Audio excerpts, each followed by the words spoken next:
Hi friends, ఈరోజు కొబ్బరి పచ్చడి చూపిస్తున్నాను.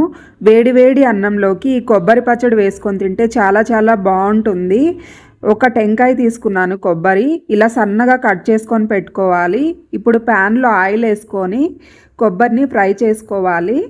ఇలా బ్రౌన్ కలర్ వచ్చే వరకు ఫ్రై చేసుకొని పక్కన ఉంచుకోవాలి. తర్వాత అదే ప్యాన్లో మిర్చిని కూడా వేసుకొని ఫ్రై చేసుకొని లాస్ట్లో జీలకర్ర వేసుకొని ఫ్రై చేసుకొని పక్కన ఉంచుకోవాలి. తర్వాత అదే ప్యాన్లో ఆయిల్ వేసుకొని టమోటాను మగ్గించుకోవాలి. ఇవన్నీ చల్లారబెట్టుకోవాలి. చల్లారిన తర్వాత మిక్సీలో మిర్చి, జీలకర్ర, సాల్ట్ వేసుకొని మిక్సీ పట్టుకోవాలి. తర్వాత కొబ్బరిని వేసుకొని మిక్సీ పట్టుకోవాలి.